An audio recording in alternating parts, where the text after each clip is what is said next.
Well, ladies and gentlemen, we're back doing 2 uploads of the podcast and YouTube channel in general. What's going on? Welcome back to another episode of No Limits Report. Yes, that's going to be returned as of today. Episode number 16 for February 24th, 2025. I was originally going to do previews of news topics we discussed on the daily shows this week and everything. But I tried to change that up a bit. I decided to smaller news topics you can see on the social media outlets for wrestling in general. The dirt sheets they call them. We're doing that. It's the smaller news stories. I'm not including the big ones on the daily shows. So for example, today TNA's Ryan Nemeth. I know about that. You know he's filing on the daily show. He files a lawsuit against CM Punk, Tony Khan, and AEW. So stuff like that's been uploaded on the daily shows, which come out today as well. Right after this upload, we get this all published to YouTube and to all the audio platforms as well. And we get on to that with the daily shows as well today. So that's going to be the new limited reports from now. Episode 60 is coming back out of retirement. It's coming out back out after retirement. Episode number 16, everybody. Let's get into it. We'll discuss former WWE star Sonya Deville reveals irony of WWE departure. We're also going to referee wrestling on our new trademark, our WWE trademark. We're also going Ricky Sainz opens up, is asking for his AEW release. I'll discuss some Backstage update on when AEW PPVs will be from 2020 to 2024. Will be available to stream on Max, the streaming service Max. We're also discussing Backstage injury updates on absent AEW stars Luchasaurus and Skye Blue. And also Backstage details on SpeedBall Mike Bailey's AEW sign and upcoming debut as well. Which was obviously had a vignette to be actually aired on Collision, AEW Collision last week. Was it yesterday? Collision somehow on yesterday for some strange reason. Probably because of, I don't know, actually. I don't know quite a reason. Maybe for I don't know reasons, actually. Moving on to today's No Limits Report, episode number 16. Which maybe so I was going to today's No Limits Report. Starting with, you guessed it, former WWE star Sonya Deville reveals irony of WWE departure. In the midst of negotiating her next contract with World Wrestling Entertainment WWE in early February, Sonya Deville renamed Daria Bernardo learned that the company alternately opted not to renew her existing contract deal, meaning her tenure in WWE was coming to an end. While appearing on Daria and Tony Unwrapped, Deville revealed that the timing of her WWE exit was especially ironic, given that she had inked a different kind of contract just days before. Which is very interesting, in all honesty. Let's just see what she has to say right here. The irony of it all is that the week that he did not renew my contract, I booked my first big film project 3 days before I got the phone call from WWE. I got the call from my manager that I booked this role, and I auditioned for. Deville said, "How is this universe? What a beautiful thing. What is there to be mad about? I see people leave and they had said bad things about the company. They talk crap, or say whatever, and I cannot relate. I genuinely, from the bottom of my heart, I cannot relate." End quote. According to Deville, she additionally dreamed of being an actor so much that she attended acting classes an hour away from her residence during her teenage years. After kicking off a career in a squared circle in WWE, Tough Enough, Deville eventually fell in love with professional wrestling as well. Given the recent series of events, it seems that the former One Tree Hill binge watcher is now considering a step back into her roots. She says, and I quote, "I love everything I got to do, everything I did experience in WWE," Deville said. "But that was a chapter and that was a decade-long travel, wrestle, eat, sleep, repeat. It was fun, but now I have no choice but to listen to the universe and the universal signs like, hey, D, that was good, but here's what's next." End quote. I like that attitude from Sonya Deville here, or Daria Bernardo in general. I like the attitude for I don't see her being back in wrestling. It's up to her if she wants to continue to wrestle or not.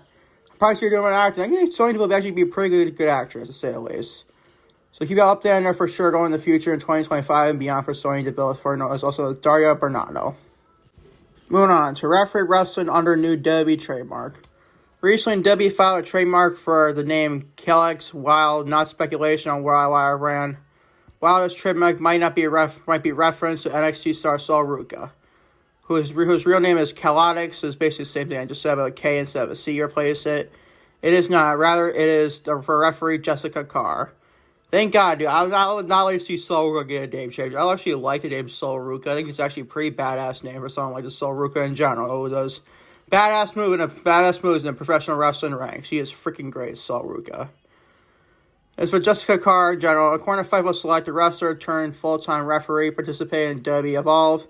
Taping scheduled to air starting Wednesday, March 5th on Tubi and YouTube internationally. Carr wrestled under a mask, took part in a tag team match during the 4th episode. She and her partner, whose name was not mentioned in the report, were already in ring before the match and did not have a typical ring entrance. As this report, 6 episodes have already been recorded. So interesting, dude.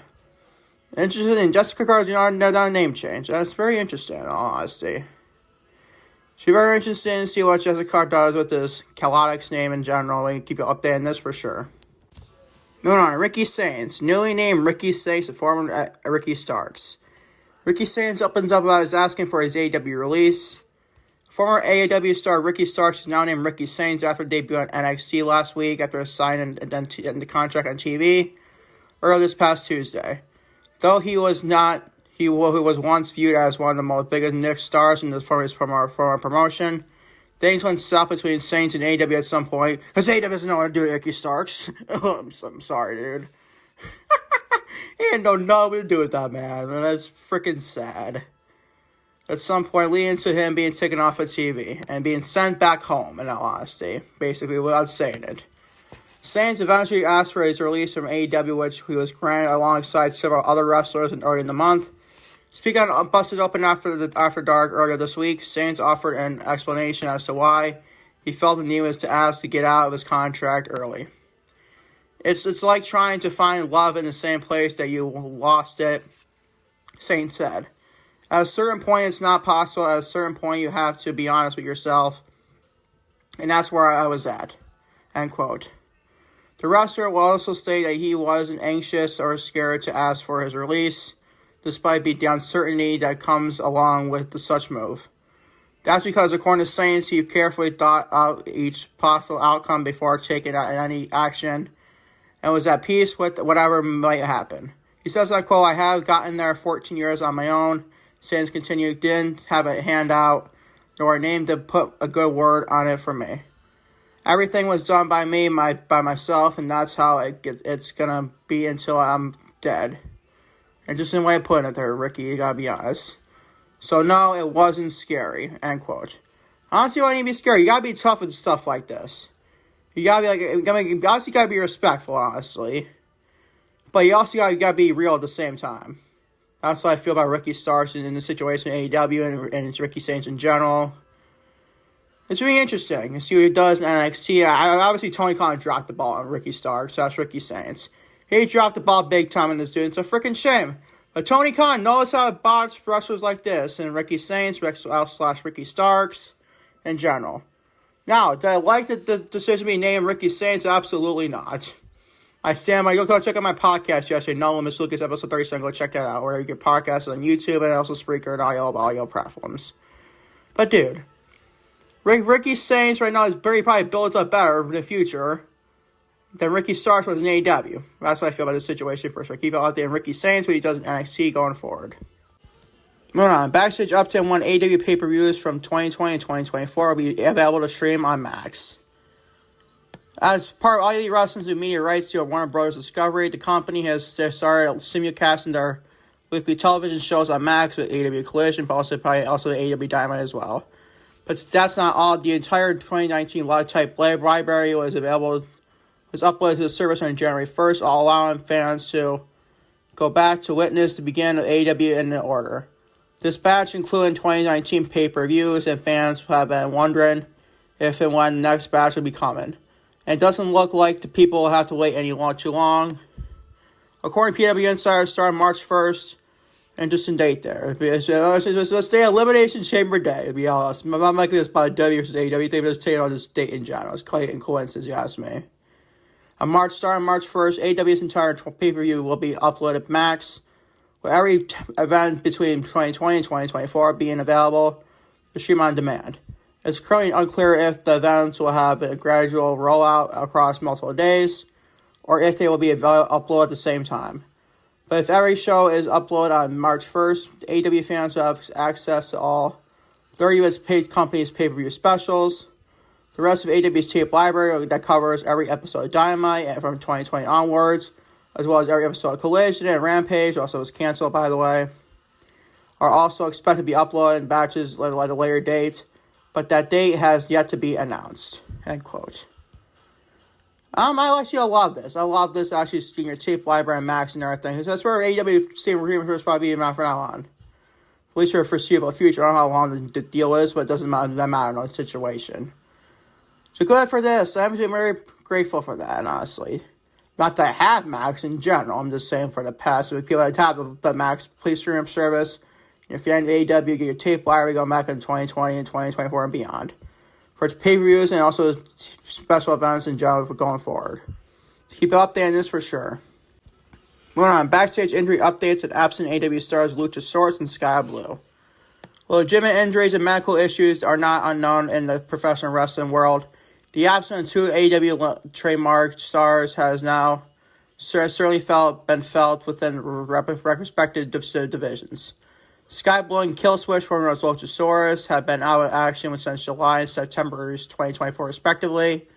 And while whispers of in-ring returns for both stars have been circulating around professional wrestling circles, it seems that Blue and Killswitch returns are more complicated than the rumors have let it on. Go figure with the dirt sheets, dude. Go figure wrestling dirt sheets 101. On a recent episode of AEW All Elite Talk, I freaking speak, Blue and Killswitch, real name Austin Madison, was rumored to be cleared for return. However, it has been reported that both competitors' health situations and return plans are more complicated than originally positioned. According to Fightful Select, those are familiar with both competitors' medical statuses. That claim Killswitch and Blue are close to be cleared, but both must be cleared by medical providers and by AEW, which two different processes as well. So that's kind of sucks for both of them. You're a fan of Skye Blue and Killswitch, also known as Luchasaurus and Austin Madison. I'm actually a big fan of Skye Blue, and I'm a big fan of Luchasaurus, but I don't think they'll be back anytime soon. It's just kind of sad. We wish those two, the male and the female, the best in their injury recovery as well. Keep updating them going forward for sure. And finally, everyone, backstage details and SpeedBall Mike Bailey's AEW signing an upcoming debut. SpeedBall Mike Bailey is heading to AEW as announced by a recent video package on Collision, which there you go, I explained that earlier.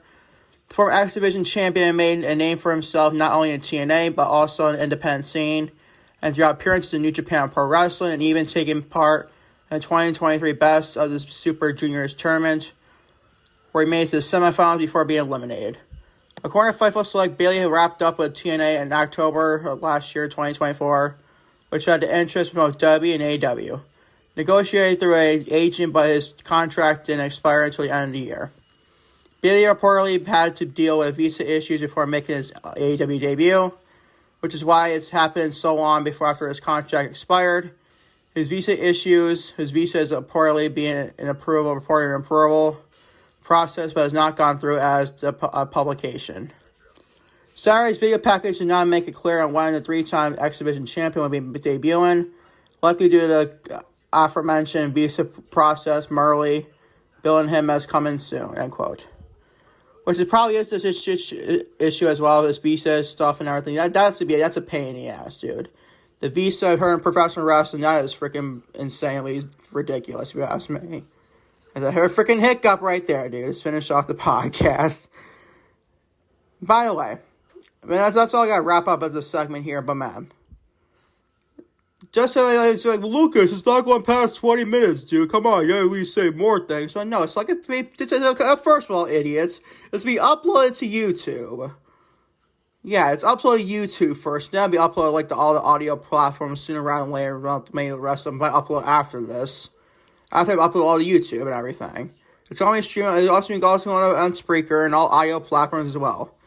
This is not going to be a full-fledged podcast. I'm not going to podcast platforms, but it's going to be all over YouTube as well. That's why I don't want to be in past 20 minutes. I want to keep these like around these times as well.